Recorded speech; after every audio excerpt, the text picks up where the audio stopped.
welcome to the Action Shooting Show. We're just going to jump right into it tonight. I guess before we do that, we want to thank our sponsor, Primer & Co. They sell 2A apparel that is subtle 2A apparel, so it's not real out there in your face. And if you're interested in any Primer & Co., that's primer and the word and co.com. That's where you can check that out. So, it's been a little bit since we've talked, and probably the last time we talked, the big match, the big thing coming up for me and Mike was HeartBreak Run and Gun. So they call it a centerfire biathlon with an obstacle course, and it did have an obstacle course, and it was definitely challenging. So, yeah, we're going to talk about that. So I don't know, I think we're gonna let Mark ask us questions since he didn't shoot it this year, and we'll just kind of go from there. So the floor is yours, Mark. All right. Well, thanks for having me, guys. I really appreciate you bringing me in to ask some questions. As a former HeartBreak alum of my own, I did it back in 2019, and it was, honest to God, the hardest physical thing I've ever done, and it absolutely whooped me. So I'm glad you guys are here. All right, joking aside, I'm glad you guys are going to answer some questions for people that are interested in this race and want to do it in the future. So a couple of things that I want you to start out by noting is that both of you worked as range officers. So me and everyone else that's done a run and gun wants to thank you for that, because this sport does not exist without people that are willing to work as range officers. So everybody appreciates that. But can you tell us about how being a range officer gave you a little different experience than a typical HeartBreak Run and Gun? Mike, do you want to go first? You want me to go first? Sure, I'll jump in. All right. So working as a range officer at a run and gun is a really interesting opportunity. While going the day before the normal competitors, you'll end up with maybe a couple hiccups in your run. Things might not go quite as smooth. You'll definitely get the RO curse of bad weather. That's just part of being a run and gun RO. But it's really, really rewarding. And I would say way more rewarding than ROing any 3-gun that I've ever done or anything else like that. Just because the variety of the people going through, the chances you have to encourage people, the skill levels that you see at a run and gun is also just varies wildly. You might be able to see a special forces guy go through on a stage, or you might see one of the nation's top ranked 3-gunners go through. So it can be a lot of fun, but also really challenging depending on the stage that you're ROing and the weather.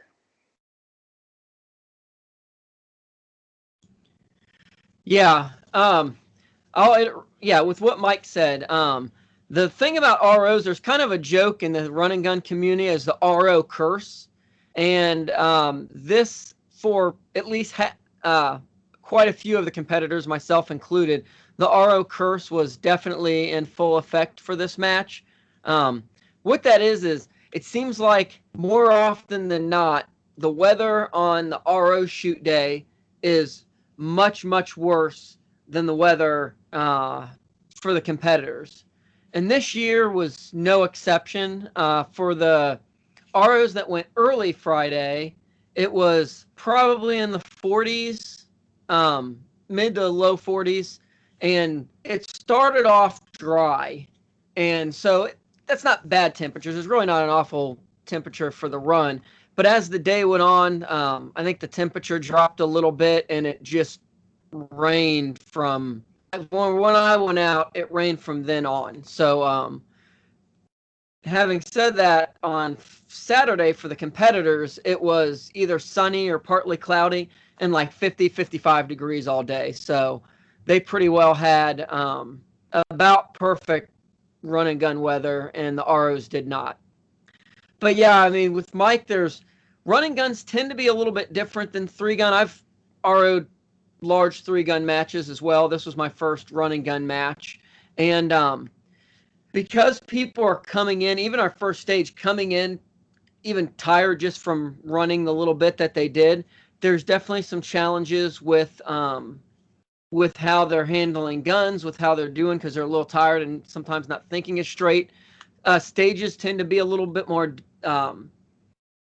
have you do different things than maybe people are used to doing. Ours had you carry, or you had to manipulate somehow a giant 30-pound plate. I say giant, but a pretty good size plate that you had to hold off the ground while shooting. That created some issues with gun handling, safe gun handling. So there was issues with that, and each stage has little things like that that kind of keep the ROs on their toes, because it's not just a standard like you show up and you shoot. So I guess that's definitely something that's different. Is this where you're wanting to go with that question, Mark? Or Yeah, this is perfect. So obviously you guys had additional challenges because you were ROing. Let's walk people through what it was like to RO. First of all, you guys came down there on Thursday preparing to run on Friday, with the main competitors running on Saturday. So describe how you had to get ready to run, because people may not realize you had to work and run and work in the same day. So describe your day on Friday.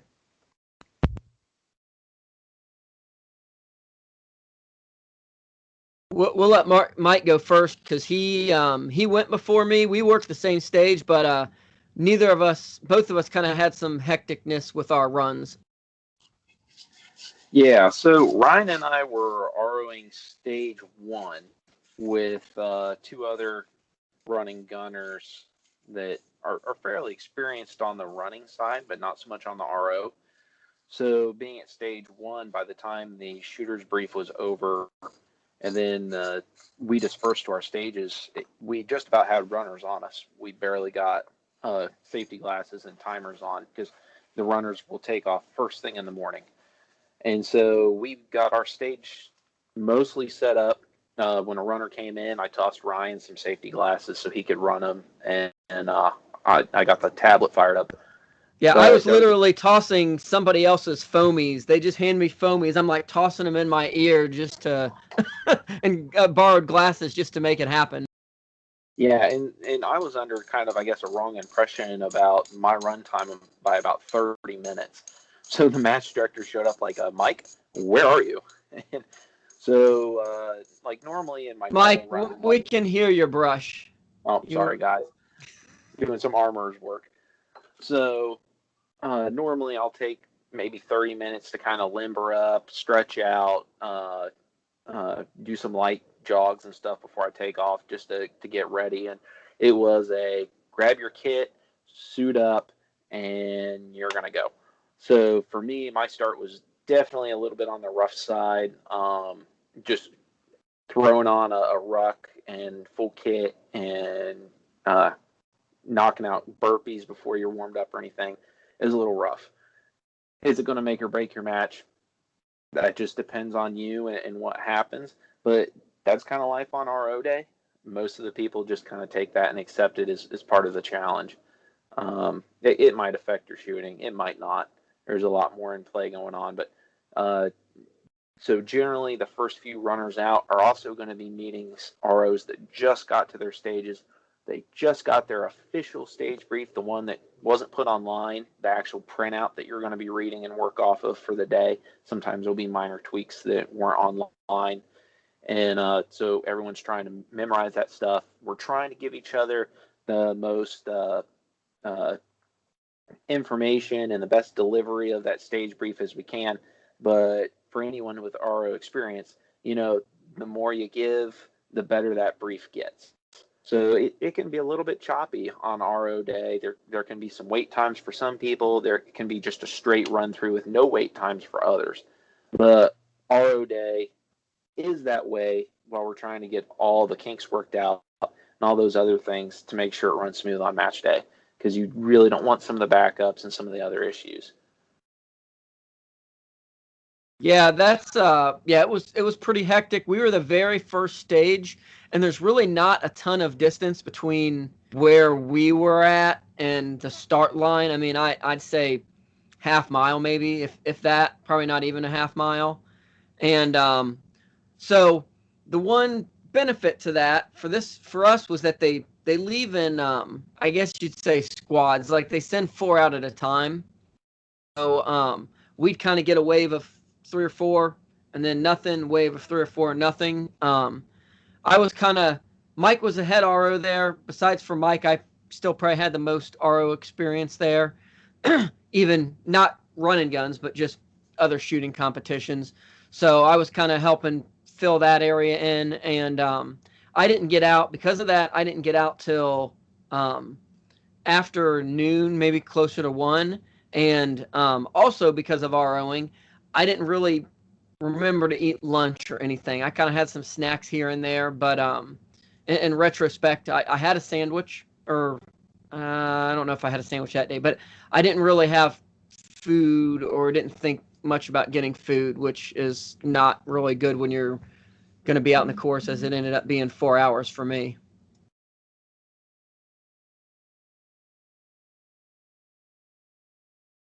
All right, so we covered the start. The start was hectic for both of you, and it's really not ideal for any runner to get off going like that, where you're not stretching, you're not mentally prepared necessarily, you didn't do your nutrition right.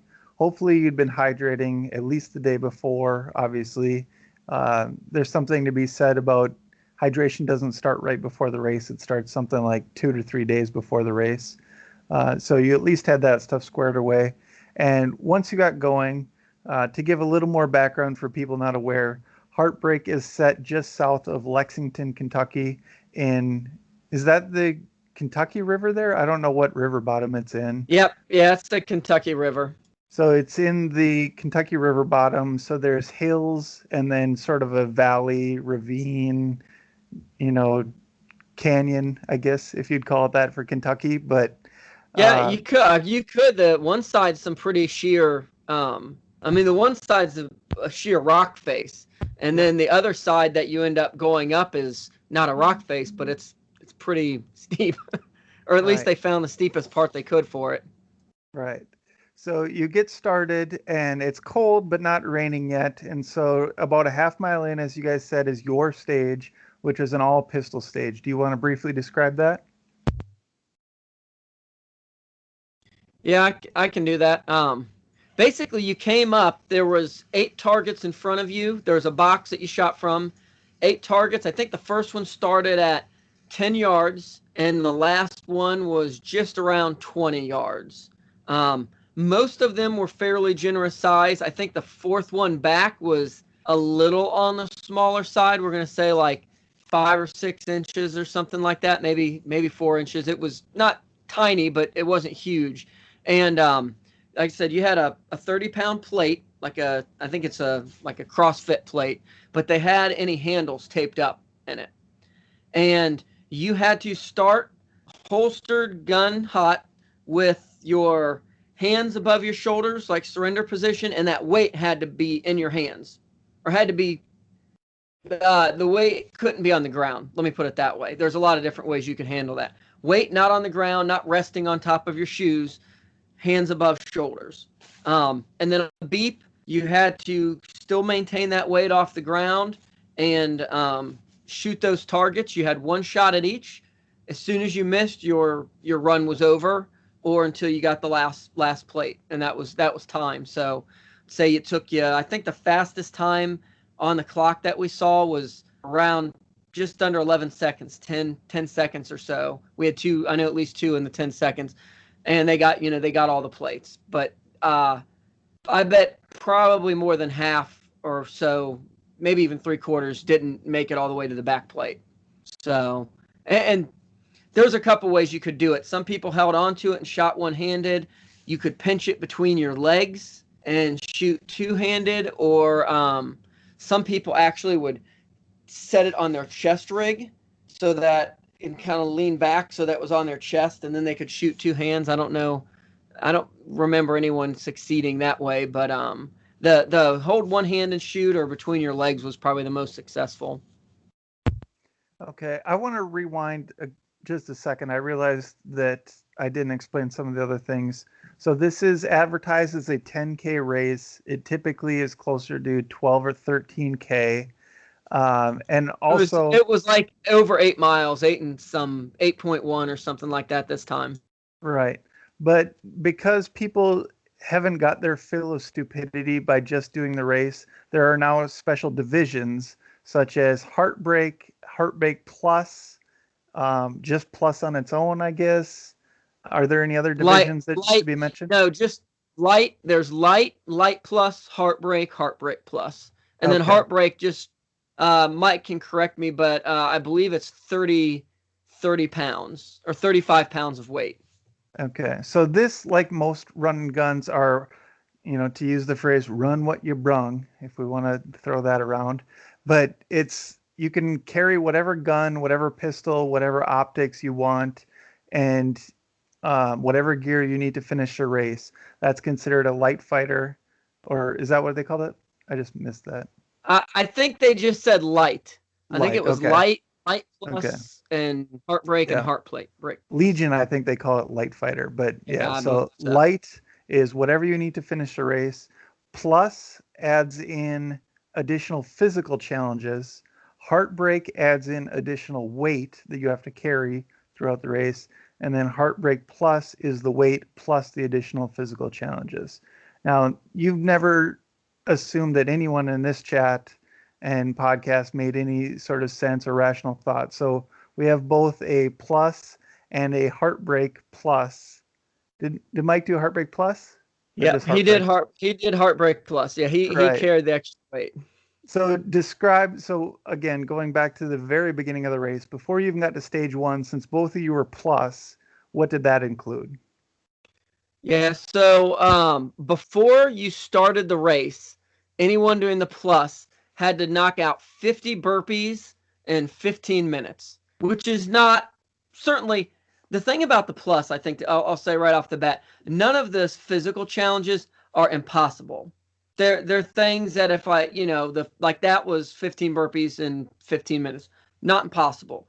I've maybe never done 50 burpees my entire life if you added them up before then, but I really wasn't much to knock it out. Right after stage one, you had 20 push-ups. Stage two, there was like I don't know, 45, 50 pound concrete round block things that you had to move, and you had to move twice the amount that the other competitors did past this line that was maybe 20 feet long, long. Stage three, we found out afterwards, it was a 70-pound sandbag that you had to do get-ups. So the regular competitors, I think they had 4 get-ups to do. And I don't know if they had a time limit. I never really heard on that. But Plus had to do 8 get-ups with the 70-pound bag in 60 seconds. And you couldn't grab on the back. So I had to explain I've never done a sandbag get up in my life. 4, you had 2 kitty litter buckets that were 25 pounds apiece, and you had to run like up a little hill around a barrel and back. You probably covered 25, 30 yards there. That was stage 4. Stage 5, you had wall squats, I believe. Does that sound right, Mike? Yeah, I think you had wall squats for 30 or 45 seconds. And then I kind of skipped over, but we'll go back to the obstacle course. Stage 6, you started off hanging from a rafter for 30 seconds, 30, 45 seconds. And then when you were done, you had another 20 push-ups. So you say it all like that, and it's like, oh, all very doable. I know for me, and weather, and we'll get into other things, had effect. But by the time I got to the 20 push-ups at the very end, it took every last bit of my effort to get 20 push-ups. And I was so fog-brained at that point. I did 10. I stood up. And like, you've got 10 more, because I wasn't in it at that point. So I got down and barely pushed off some 10 more ugly push-ups. And then they tell you, you pick out a log from this pile. And they're not big, and they're not even all that heavy of a log. But now you carry this log for the whole rest of the race, which is a mile and a quarter or something. It's not really that far. But there's some woods you got to navigate and up and over things, and it's just a big enough pain in the butt dragging this extra log the whole rest of the way. It's like I said, it's not heavy. I mean, you asked me to carry it today, I could carry it my whole day, but with all of this things adding up on top of an 8-mile race, on top of the everything else, it adds a lot to the match. And there is kind of one more challenge. If they use it again, I don't want to spoil it here because Mike didn't spoil it for me, and it was fairly demoralizing when I got to that challenge. So if people are listening to this and want to shoot the match, I want to make sure if they do plus that they are equally demoralized when they get to that section. I don't want to take away their fun. Did you name your log though? I mean, was it really that hard? I didn't. I was so smoked that there was no naming of anything. Okay, so you kind of explained, and to be clear, there's no prize money for doing plus. There's no any sort of additional going across a prize table or anything like that. This is purely for some sort of sick mental illness, things they didn't work out in childhood that have driven them to a point where they think this is an appropriate thing to do on a weekend where they could be doing literally anything else. And so I just want to make that clear that this isn't something that anyone else would, consciously choose to do. Here's what I did it for. I'm gonna mess up so this is part of, at the beginning of plus, they hand you this knotted up paracord, and for every obstacle that you cannot complete that's supposed to be plus, they take a knife or scissors or whatever they have, they just clip off one of these, and it's a time penalty and all that, but I don't care about the time penalty. Yep, Mike's got one. I had an awful match, and we'll go into more about why my match was rough for me and many other people towards the end, but I did not lose a single knot. And I have this here because I'm very proud of what I worked for to make that happen, because it was definitely the toughest thing I've ever done in my life. So, and it was cool. This is the first year they had, I wish I would, it's up in my safe upstairs. They had challenge coins for anyone who lost less than 2 knots, I think it was. You got this really cool HeartBreak Plus challenge coin. So yeah, one of the first however many given out. So yeah, that was really neat. Okay, so I think we've established what the race is. We've established that you guys were working as range officers. We've established that you guys were doing both plus and HeartBreak Plus. And we've now established that you started out working, were told to go run, got to the first stage. You described the first stage as a pistol only, one-handed with weight stage. And then from there, you took a road run to stage 2. Can you describe what happened at stage 2? Yeah, Mike, you want to take, or do we want to? Oh, Mike's got his plus coin. Those things are awesome. I don't. Did you? Do we just want to kind of break? Do we want to go through each stage then that way? Yeah, I don't know. What else do you want to talk about, or do you just want to? Because we've been going for what, 25 minutes or so right now? 23 minutes, yeah.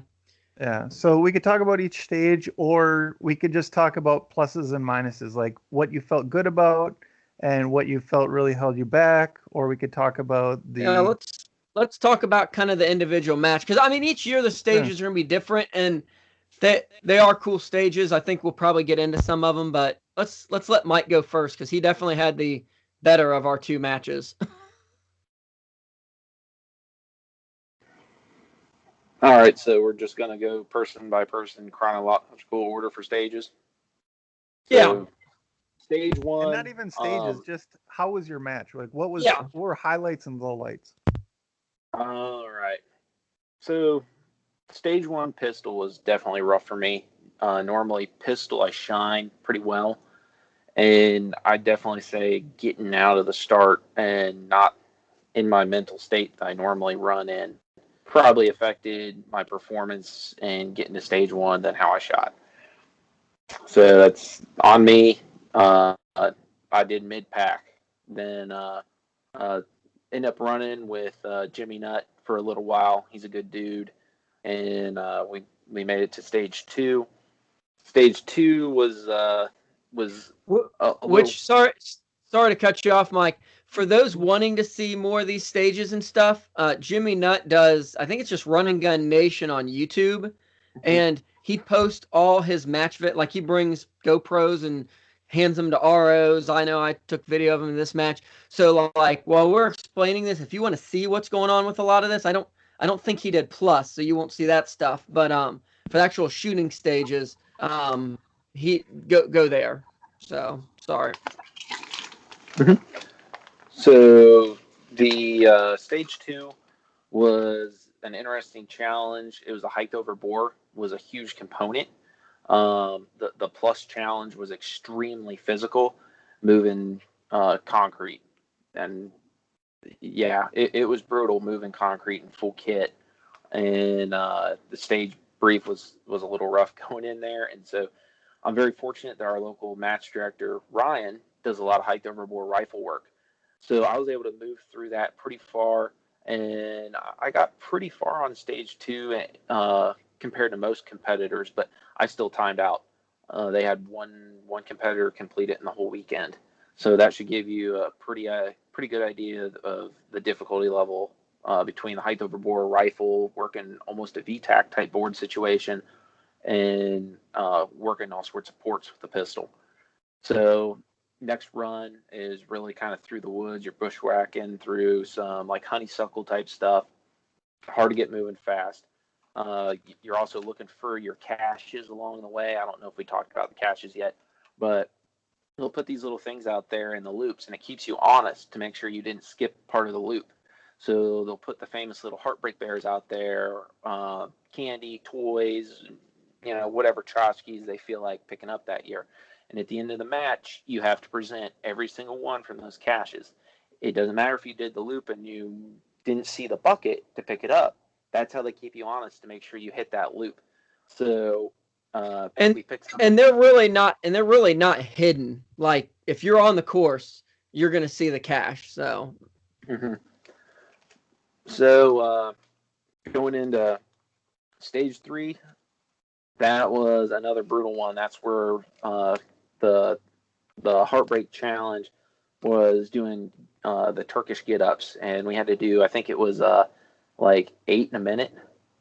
And I don't do as much CrossFit type stuff as I used to, but you do that with a 35-pound pack, your ammo, and they said it was a 70-pound or 60-pound bag or something. And yep, 70. I was smoked. I barely got in that time limit. I know some other guys that I would consider in awesome shape that they barely got or they lost a knot. Then they made you shoot stage 3, which was 2 plate racks. And you had about a 30-foot sprint. And between the 2 shooting boxes, you could fire 1 round from a shoot box before you had to run to the other one and fire another round. And so you were alternating between 2 plate racks with a sprint in between. And us HeartBreak guys had to do it in full kit with our backpacks on. So I was pretty happy to only drop 1 shot on 2 plate racks, because everyone knows that's a psychological game to start with. But shooting a red dot and just settling the dot on the plate, smooth press to the rear, you take off running, try to get in my position, come into the box with the pistol up. And I got through and that. They're probably what, 15, 20 yards apart? Oh yeah, it was a decent run. Yeah, it was not just like 2 steps. Mm-hmm. So that was a pretty good challenge that they threw out there. Then you go into again that real thick honeysuckle type woods, and let's see, that 3rd stage you drop down to the river, right? No, sorry. A little tired, but yeah, you drop down to the river, which is one of the biggest runs, and so you get to see some really amazing parts of the property. But there's all sorts of other interesting things out there that may or may not have to do with the race that you have to pay attention to. And Mike, I just remembered you do not run into the river yet. You go around to stage 4, which was the Matt was Stinnett was working it when I was there. But you had the um pistol, you started with rifle on the back berm, and then you had the tube you had to go through. Because the river Okay. was before the obstacle course, and then after the obstacle course is 5. So you're not in the river yet, but it's still a good run through the woods. I'm pretty sure you shoot a stage before. I don't know. We'll refer to our maps here. But Yeah. anyways, uh, you end up going through the woods and a lot of bushwhacking. They take you through some like blackberry bushes and stuff, and then you get to the stage 5, which is a combination rifle pistol stage, and they make the Heartbreak guys pick up some stuff, run uphill, all that fun stuff to get you smoked before you come into like a VTAC That situation. was 4. I know I'm on 4. Yeah, okay, you just said 5. Oh gosh, Ryan, you're correcting me on the trail. Just You correct me on the sorry, stages. I'm sorry, I'm just I'm saying the stages in chronological order by shooting description, maybe not stage number. You have to okay. forgive me. That was 4 with the kitty litter. Okay, I was describing 4. At least I'm giving you 4 with the description of 4 in the order of 1, 2, 3, 4. Gotcha. So the that stage you have like a VTAC situation with your rifle working some ports, and you got to pick something up. They had us run through a tube, which wasn't really big enough to run through, but I ended up throwing the ammo can most of the way through and then chasing after it, popping out. And they had a little interesting mind game on that stage that would control what pistol targets you shot from 2 different boxes. So I did pretty well on that. Pretty smooth pistol job. I don't think I dropped more than maybe 1 or 2 shots. And then again, moved through, got to the obstacle course. The obstacle course was a lot of fun, as usual, for Heartbreak Plus, and got to stage 5. Stage 5, the challenge was wall squats in full kit, which, yay, I hate those things, but at least I don't skip leg day. And I just skip all days if I'm going to skip. So that was a pretty cool stage. They were trying to make people do one hand. I saw people pulling off the pistol with 1 or 2 hand, and it was working fairly close pistol targets to report before you go Dukes of Hazard into the bed of a truck and engage some rifle targets. And uh, probably not the fastest stage time, but definitely top 25%. So it didn't really hurt me or anything. Then the next run is a really nice, fairly easy run until the last quarter mile to the long range. And stage 6 was where everything came together. And that was a 100, 200, 300 yard rifle stage off of a tank trap barricade, hedgehog for some people, and then a tractor tire that was laying down on the ground. And so they had a gong and a torso steel plate at 100, and then what looked like probably an 8 or 10-inch plate, uh, 2 of them at 200 and 2 of them at 300. And you had to get 1 hit on each from each position. So luckily, we do a lot of barricade type work, and that's something that I dry fired a whole bunch, knowing that Heartbreak's always got some awkward position rifle in play. And so I came in and I started getting in my position, realized right off the bat that if I went down into the best supported position, I wasn't going to be able to see the closest targets because of a rise in the hill in between me and the target. So came up, got a good enough position to get those hits, and then dropped back into my stable position to get my hits at 200 and 300 yards. Transitioned over to the tractor tire, started to go down, realized it was going to be the same situation. So then I went from my crouch of going down in a position to standing up to offhand those 100-yard targets, and then took a seated position across the tire to get a quick hit at 200 and 300. And I had a stage win using those techniques, and I think the closest guy was probably 5 seconds behind. So I definitely got to thank my local match director for doing some great rifle.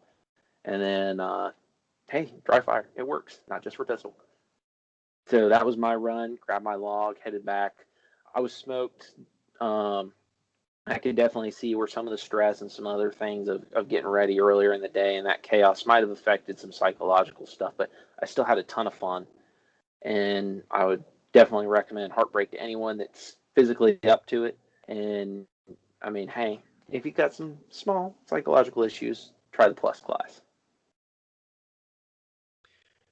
And since Mike didn't say it, Mike was second, a very close second, in HeartBreak Plus. So I think it was a less than a percentage point away from the first. It was really, really close.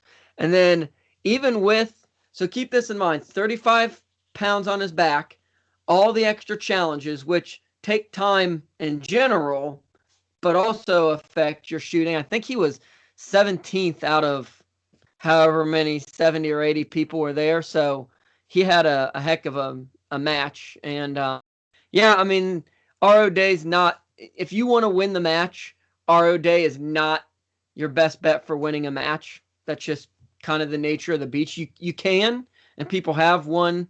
I mean, Matt Stinnett, I think he was first or second overall, and I think he was first overall. He ran RO Day. There were some top, shooters up there, but it is really, you're stacking a lot against you. So my day, and since Mike's kind of explained them, I'll try not to go into too many of the stages. I didn't get out till afternoon, getting closer to 1. It lightly started raining when I got out. It just got heavier as time went on, and the temperature dropped a little bit. I don't know how much, but it was definitely not as warm. The first stage, I didn't shoot real well. I didn't shoot real well.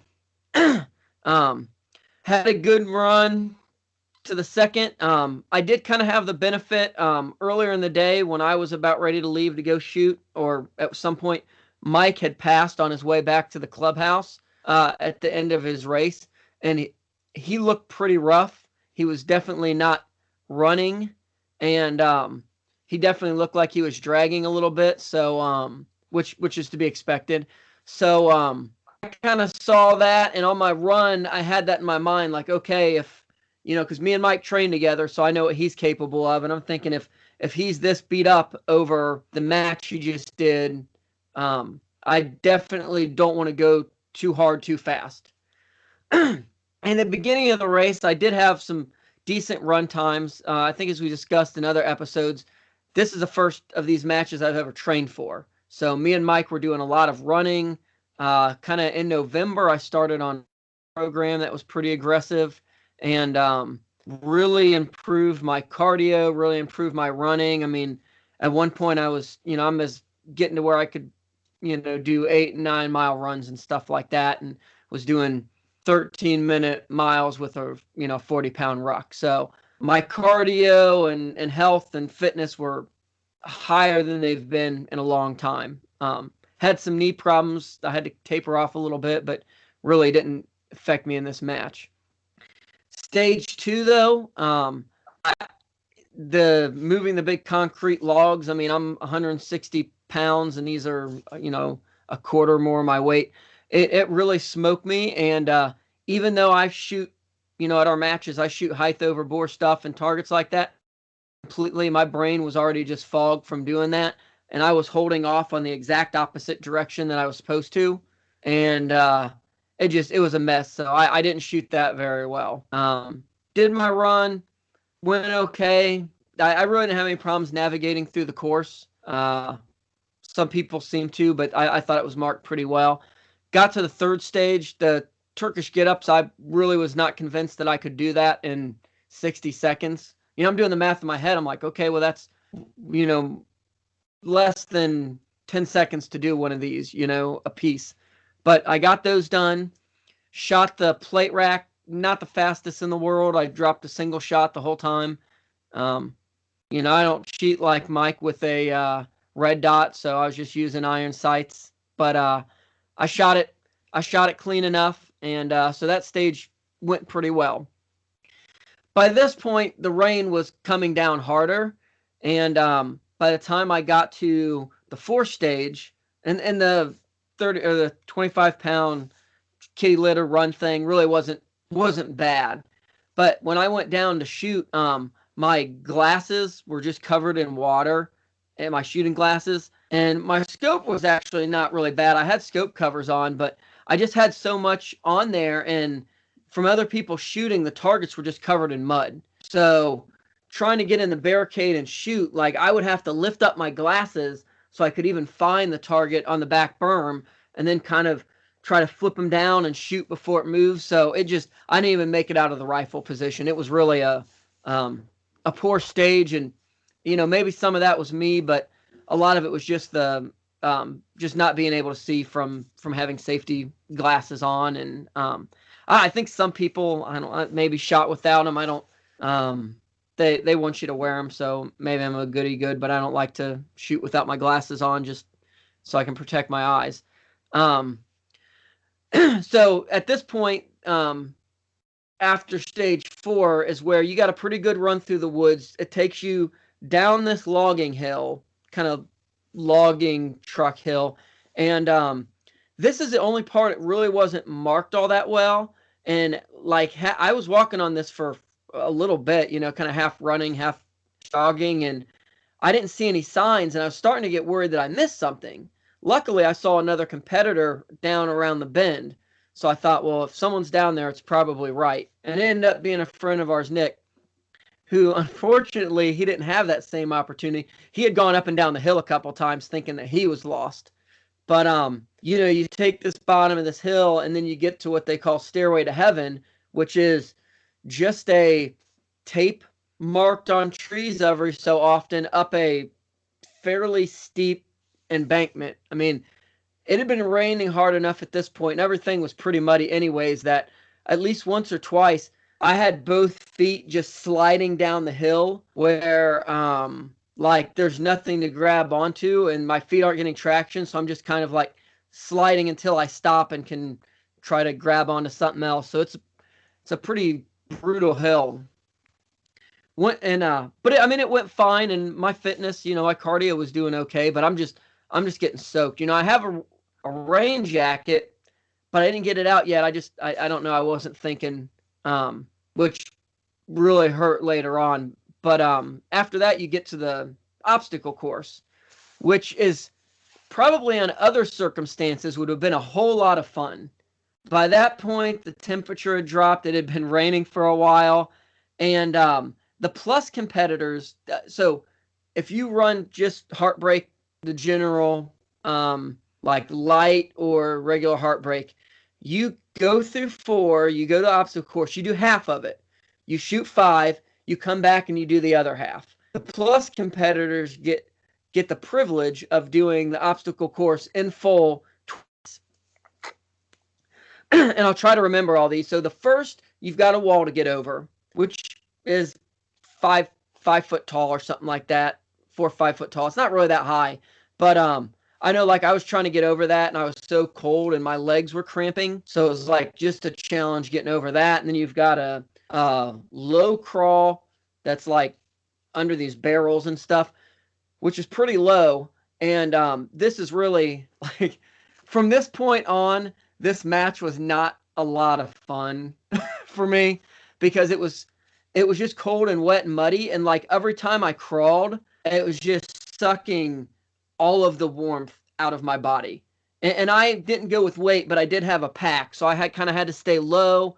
I did get smart enough that I took all my magazines out of my chest rig and put them in my backpack, and I had my caps on, so I'm kind of putting my gun next to me and crawling forward. So you do the low crawl, you've got another wall, you've got another low crawl. They got like a barrel, you have to move a barrel from one section to the other, like a teeter-totter, that there's like a plastic 55-gallon drum in the middle, which, again, like normal circumstances, I just fly right over that. It took a lot to even get my leg over that. Then you go around, and there's this like wall, another kind of taller wall that's 12 feet maybe, but it's got 10 feet maybe. It's got tires that you have to crawl up on each side. So again, you're crawling, your legs are all stiff. So you get over that, which would be the first half for most competitors. But then you go as a plus, you go around and there's it's probably one of the taller walls I've done. It's probably 15 feet high or something like that. It's maybe 20. Does that sound right, Mike? Mark? You're muted, Mike. Yeah, I would say it's probably at least 12 feet, maybe closer to 15. And when you're Okay. tired like that, it feels like you're looking at the Great Wall of China. Yeah, I want to say the same thing. When I climbed it, I'm not particularly afraid of heights. I've climbed up and been on top of tall things. And I remember getting to the top of that and thinking, I can't swing my leg over the top of this. I can't do it. And it's, Yeah. I did it, but at the time it was just like, your brain's not ready to think. Your brain's not ready to process just simple things like throw your leg over this and just get going.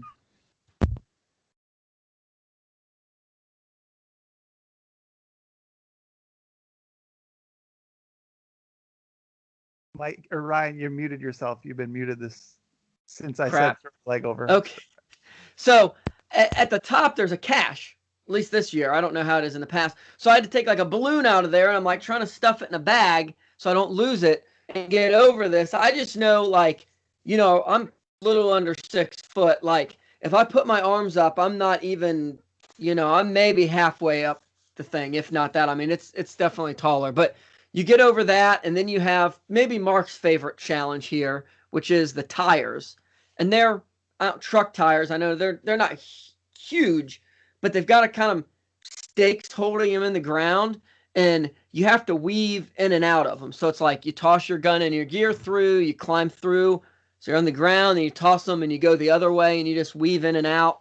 And after that, I think the only other thing you have is I guess it's like a tank or something. It's a little tube you crawl in, and then you open up the top, and then it's kind of made of pallets. You got to climb out.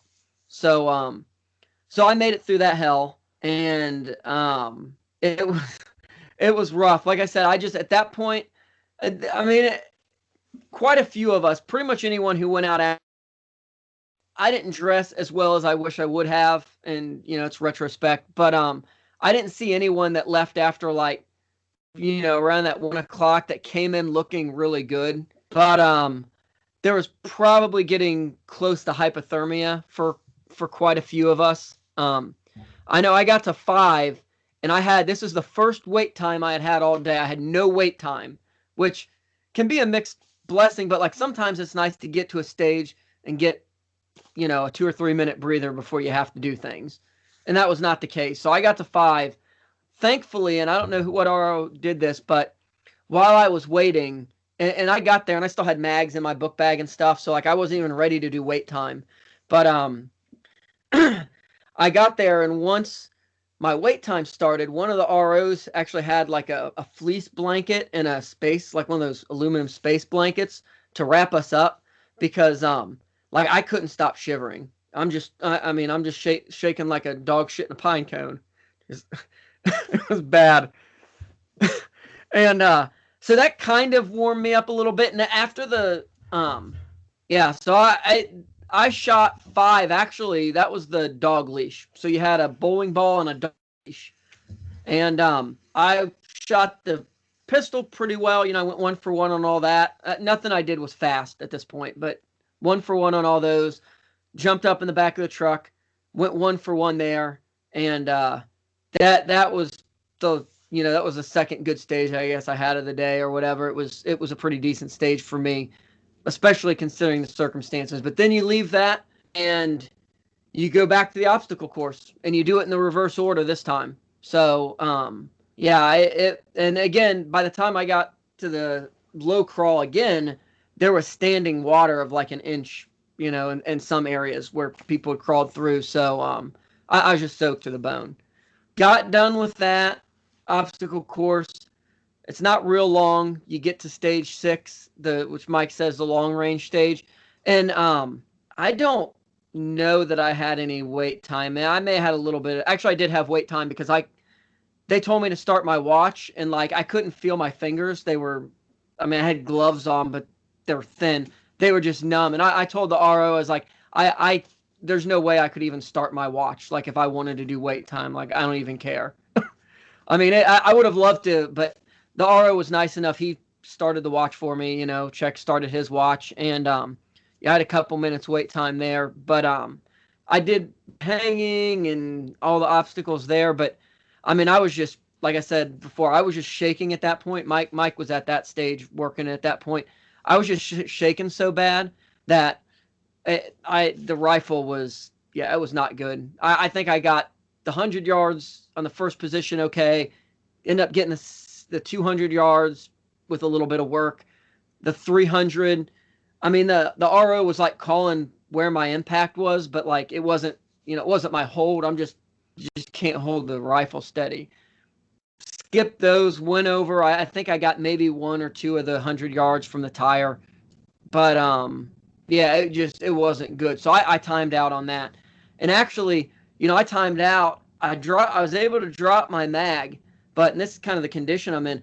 I started to rack the bolt back to eject the round, and like my hands and just arms, I couldn't rack the bolt back far enough. So I literally had to set the gun in my lap because you're sitting down on this table and use two hands to pull my bolt back to eject a round, because that's just, I mean, it was either that or hand the RO my gun because I just couldn't pull it back with one hand well enough.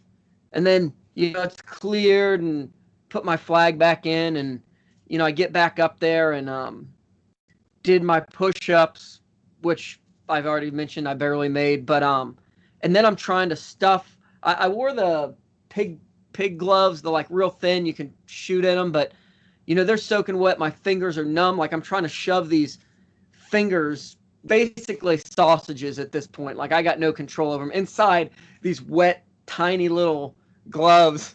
I didn't think I was ever even going to get them back in there, but yeah. And then it was like, okay, grab your log. The last mile and a quarter, I just drug. I mean, I wasn't. It was rough. It really, it was everything I could to finish the race. And I'm just, like I said, I got, near hypothermia, so I'm shaking. I can't stop. I'm just walking, because at this point I'm gonna finish the race unless like someone physically makes me stop. If they hold me down and don't let me, I'm gonna finish this race. And yeah, so I'm walking, and luckily we didn't mention it. The very first kind of obstacle you have is like a hay wagon that was right off the start line, that when you crawled over top of it. And we're coming up, and I can see it in the distance. I can kind of see a sign, and I'm like, just thinking in my head, like, I hope we don't have to crawl over this. Like, I can't get over this. If we can crawl under it, like, I can probably make it. Luckily, we had to crawl under it, and you get back, and there's another challenge, which I'm not going to mention just to keep it fresh for people. But, yeah, it was kind of a dumpster fire of a match for me. And then just getting back, I mean, I'm done. Everything's over. And, like, I'm in the bathroom trying to change into like dry clothes, get warm again. And I don't even have the energy. I didn't even know how I was going to get my shirt off, because I got like 3 layers of wet clothes on at this point, I mean, it was rough. I shook. Someone started my truck for me, and I was able to go out like the heat blasting just to get a little heat. And it was it was a challenge. It's definitely one of the harder things. And well, another guy that finished around the same time as me, I know he does like marathons and like the ultra marathons, I guess, like some serious. And he said it was the hardest thing he's ever had to do. So I mean, he doesn't have any body fat, so that probably didn't help him either. But that's kind of my my match in a nutshell. And I shot poorly, and my results showed it. All right, so we walked through both your matches. I think we got a real good taste for the race. We have about 5 minutes left until we hit an hour here. Do you want to wrap it up with either things that you would like to do different as training, things that you would recommend for new competitors, or things that you would like to say to the match director who will never see this and you just want to curse their name? How would you like to wrap this up? I'll start with my wrap up, even though I've been talking here. First, there was, I think, 7 match directors. They did a great job. This is an awesome match. I had weather against me, which made this tougher than I think it did for a lot of people, but it's still a tough match. Um, Going into this, I had the cardio a lot better than I ever have, but even before I got in there, I'd kind of started making plans that I was going to start doing more cross training type stuff, body weight exercises, and maybe some lifting because I just want to build up a little bit more of that base muscle. And so I kind of already knew I wanted to do that. This match confirmed that for me. And so that is something that I'm working on going forward, being able to, I don't know if I'll end up doing some more CrossFit type stuff, but be able to lift heavyish objects a little bit better. So that is definitely something.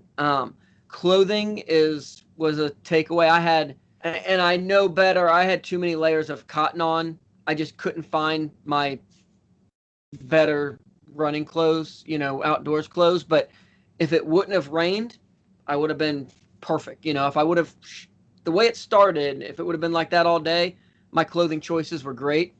Kind of something to know just going forward that, the weather can change. So really make sure you're paying attention to that.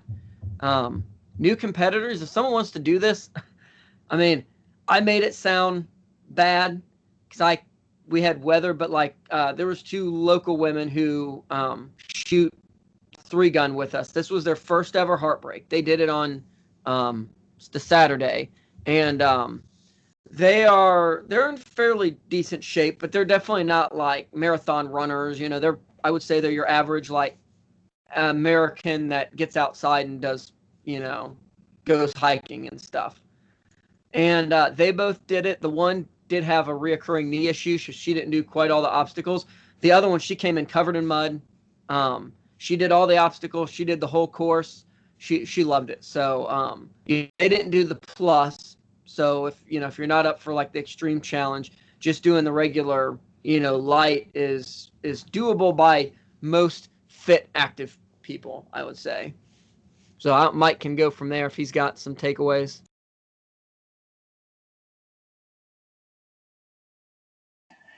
So it's a really good chance to go out and test yourself mentally, physically, unless you hit a really bad day like what we had on RO day, RO curse. It's just a ton of fun. And you can play in the mud. You're going to meet a bunch of new friends. And you're also going to learn an awful lot about your equipment. You'll see people show up and their scopes didn't hold 0 for the match, or they're not careful with their red dot, and their red dot shows, they draw their pistol and it's packed full of mud. Now they're trying to shoot with, a mud blob instead of a red dot. It matches like that. You'll see maybe a Knight's Armament gun go down when someone's, aim surplus and Anderson build doesn't. And it's not the gun's fault. It's how the shooter take care of it. And so it's really kind of a cool experience to see what works, what gear works, and also just to see the diversity in the shooting sports. You'll see kids out there running with their dads. You'll see vets, of some of the older conflicts out there going with their retro guns. And you'll see people that you would never imagine were shooters go out there and conquer the course. So you really don't have an excuse not to come out and have fun with us. You don't have to go out and hero or zero. Just come out and have fun. Yep, I agree. And I'll add to kind of what Mike said about some of that. I shot, I had my 3-gun rifle, which is lightweight bolt carrier. I've got light and buffer system with springs, lighter springs. I've 0 dust covers on it. I don't have a forward assist. It's like the total gamer rifle that'll get you completely killed in the street. And I drug it through mud. Actually, I should post some pictures on our website for this because my gun and my gun I've never been that muddy in my life. There was mud over everything. I literally hosed it off with a hose when I got home. And that rifle ran perfect the whole entire time. So, yeah, don't think that I don't have a, whatever rifle it is. People always think they need some new piece of kit for a competition. And I went out there with all the wrong, what most people think, all the wrong gear. That double stack 1911, you can't get dirt and mud in 1911s. They'll stop, right?